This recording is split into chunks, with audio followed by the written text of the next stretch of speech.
fuera por la descomposición, la Tierra estaría cubierta de plantas y animales muertos. Algunos procesos de descomposición son causados por bacterias. En los animales vivos, la acción de las bacterias produce frecuentemente alguna enfermedad.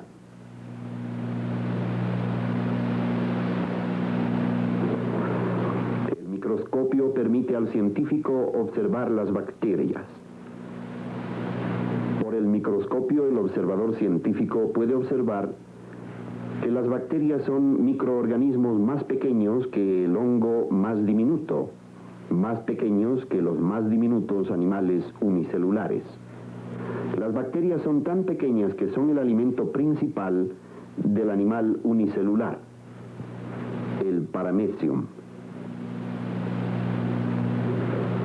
Los biólogos piensan en las bacterias como si fueran plantas, principalmente porque se asemejan tanto a las plantas conocidas como son las algas azul-verdes. Igual que estas algas, algunas bacterias tienen la habilidad de producir su propio alimento cuando tienen sol. La observación microscópica revela la estructura externa de las bacterias. Usualmente, las bacterias tienen una de tres formas. La bacteria que tiene una forma alargada se la conoce como bacilo. La esférica es un coco. Y una bacteria de forma espiral es un espirilo. Otras formas de bacterias no son muy comunes. Entre las formas menos comunes existen bacterias que parecen hongos. Algunas se componen de segmentos. Los miembros de algunas especies se hallan encerrados en una materia viscosa que se denomina cápsula. Una preparación colorante sirve para indicar una bacteria con flagelo, pequeños apéndices que permiten a la bacteria moverse en su medio ambiente. Dentro de algunas especies de bacterias crecen cuerpos resistentes que se denominan esporas. Las dos bacterias aquí indicadas contienen esporas. A su debido tiempo, las esporas se liberan. Estas resisten el frío, calor, luz solar y desinfectantes, elementos que usualmente destruyen a las bacterias. En ambientes favorables pueden llegar a ser bacterias activas. La anatomía interna de las bacterias puede observarse únicamente después de utilizar los procedimientos de laboratorio, un instrumento cortante de precisión que se llama micrótomo. Se utiliza para cortar secciones extremadamente delgadas de una bacteria que ha sido sumergida de antemano en un material plástico. Estas secciones pueden ser observadas después por medio de un microscopio electrónico.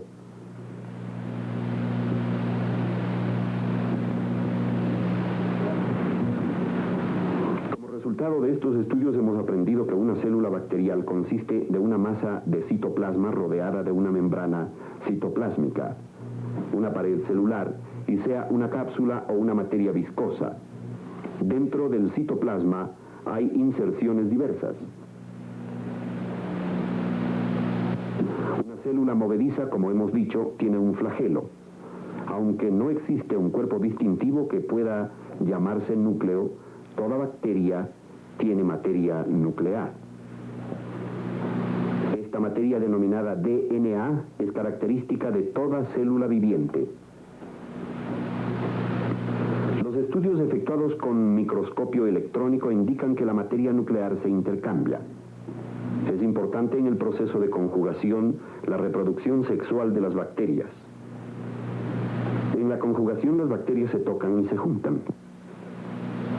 Las bacterias se clasifican de conformidad con su forma de obtener alimento. Las bacterias fotosintéticas fabrican su propio alimento cuando tienen luz.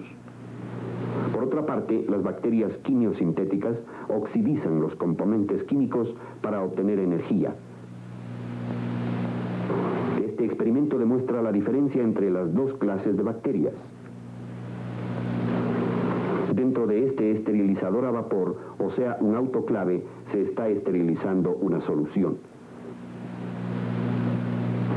La solución contiene materias químicas que son esenciales para el crecimiento. Esta se llama un medio de cultivo. Se saca el medio de cultivo del autoclave y se lo inyecta con bacterias fotosintéticas tomadas de otro cultivo en crecimiento.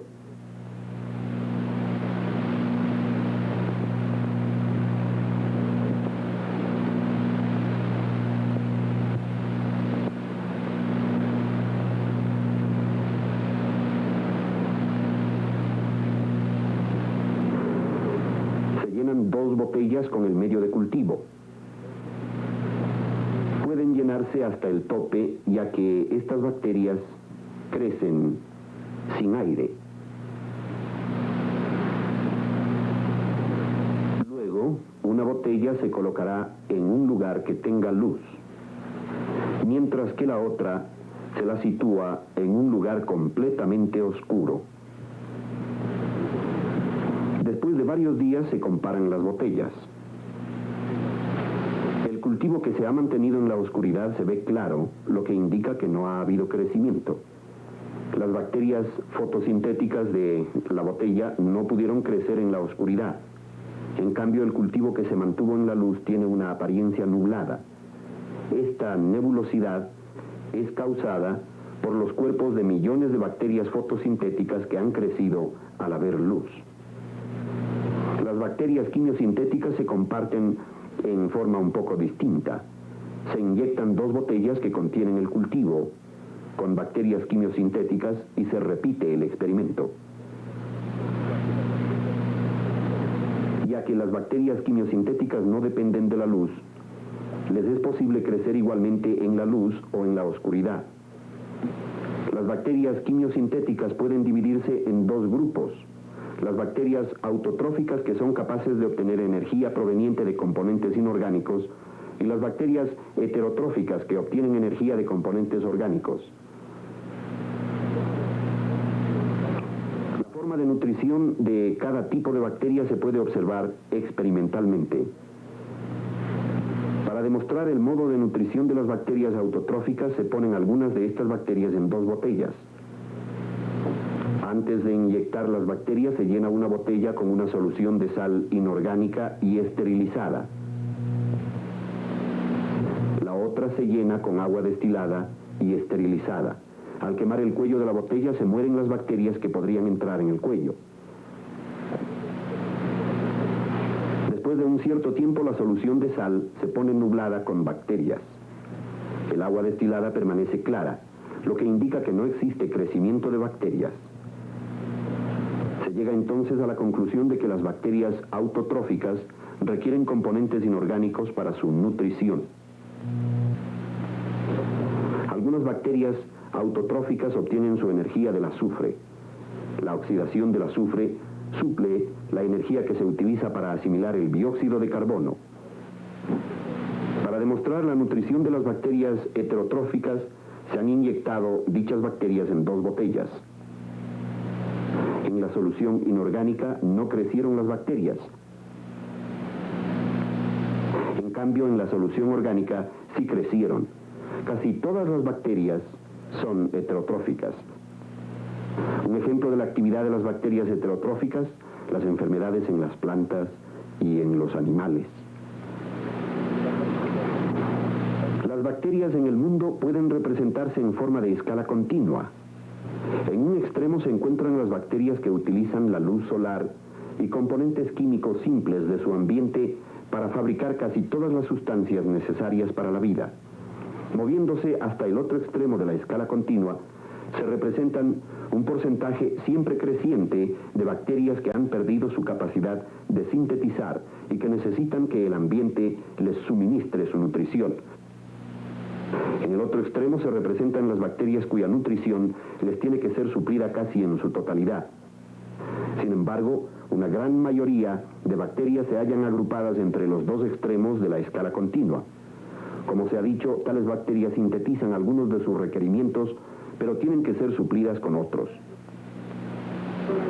Las bacterias se alimentan por medio de la actividad de la enzima, utilizando sustancias contenidas en su ambiente para alimentarse.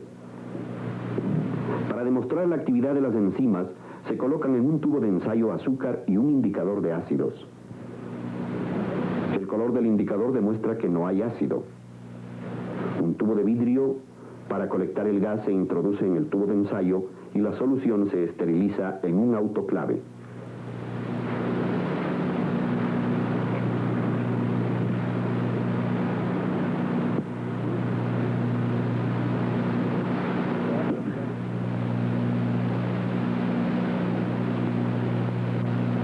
Después de que se ha enfriado el tubo de ensayo, se utiliza una aguja esterilizada con un lazo en la punta para transferir las bacterias a la solución.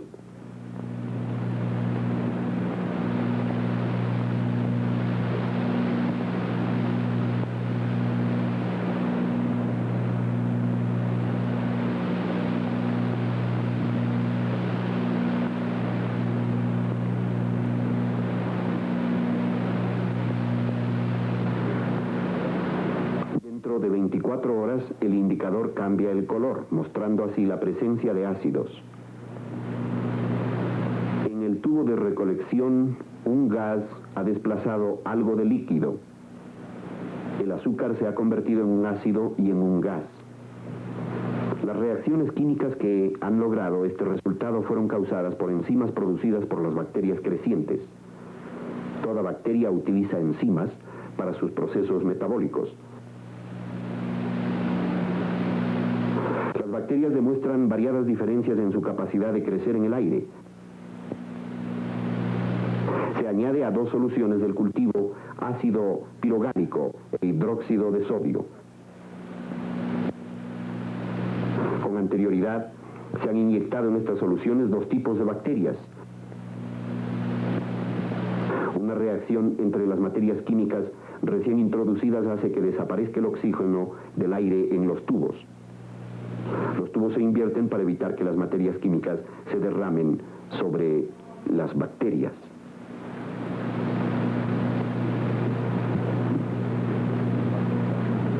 Después de 24 horas, el tubo a la izquierda no indica ningún crecimiento. Las bacterias de este tubo necesitan oxígeno para respirar, de otra manera no pueden crecer. Estas bacterias se conocen como aerobios. Sin embargo, en el otro tubo, habiéndose expelido el oxígeno, las condiciones son favorables para otro tipo de bacterias, las que crecen solamente cuando se hallan en un ambiente sin oxígeno libre. Estas se conocen como anaerobios. Los anaerobios son los causantes del deterioro de algunos alimentos, especialmente en envases cerrados. Las bacterias se reproducen principalmente por medio de una sencilla división de una célula. Cuando la célula llega a su madurez, se divide. Bajo condiciones favorables, las células crecen continuamente. Como promedio, las divisiones ocurren cada media hora, siempre que hay suficiente alimentación o hasta que alguna condición desfavorable los retrase o detenga el proceso. Un cultivo creciente de las bacterias se coloca en un colorímetro. Este instrumento indica cuánta luz pasa a través de la solución. La lectura en el medidor va en proporción inversa al número de bacterias dentro de la solución. Cada cierto intervalo, el número de bacterias va representando en una parte de la carta. Al conectarse las marcas se obtiene una curva de crecimiento de las bacterias que se está comprobando.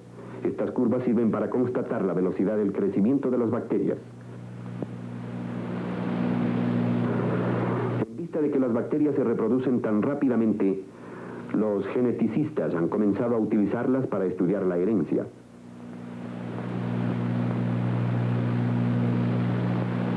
Por ejemplo, una aguja se utiliza para esparcir las bacterias que se encuentran en un cultivo sólido en un plato. El plato se coloca bajo un foco de luz ultravioleta. La mitad se la protege con una tapa. La otra mitad queda expuesta a la luz ultravioleta. Después se mueve el cultivo en una incubadora que suple la temperatura adecuada de crecimiento. Después de 18 horas se puede observar el efecto de la radiación ultravioleta sobre centenares de generaciones de bacterias. En este caso, las bacterias expuestas quedaron muertas por la luz ultravioleta. Sin embargo, disminuyendo la exposición a la luz, se pueden obtener mutantes para un estudio más extenso. Para comprender la importancia de las bacterias con respecto al hombre, es necesario comprender también algunas de las relaciones que las bacterias tienen con otros organismos. Primero, las bacterias son importantes como alimento. Son asimiladas por animales unicelulares, los cuales a su vez son presa de animales más grandes. Así, las bacterias forman el primer eslabón en ciertas cadenas de alimentación. Para descubrir otra forma en la cual las bacterias afectan al mundo, examinemos dos plantas de frijol. La tierra alrededor de la planta a la izquierda no ha sido suplida con ciertas bacterias que se conocen como bacterias fijadoras del nitrógeno. El terreno alrededor de la planta a la derecha ha sido provisto de esta clase de bacterias. Esta planta es la más grande. Cuando se saca esta planta del suelo, se encuentran unos crecimientos que se llaman nódulos en las raíces de la planta. Dentro de estos nódulos se encuentran células vegetales llenas de bacterias fijadoras de nitrógeno. Estas bacterias convierten el nitrógeno del aire en forma que puede ser utilizado para el crecimiento de la planta.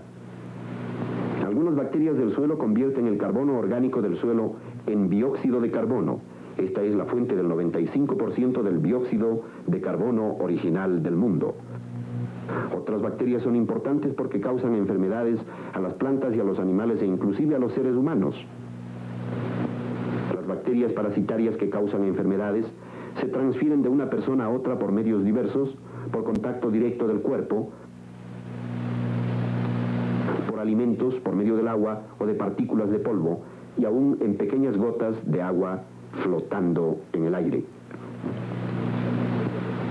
Aunque las bacterias ocasionan enfermedades, también pueden ser útiles en su curación. Los antibióticos producidos por microorganismos se utilizan para combatir otros microorganismos, tales como bacterias. Las bacterias son plantas microscópicas que son indirectamente responsables de la disponibilidad de alimentos en el mundo, el enriquecimiento del suelo, de las enfermedades y de la descomposición. Aunque algunas pueden servir al hombre, otras bacterias son una seria amenaza contra su salud y bienestar.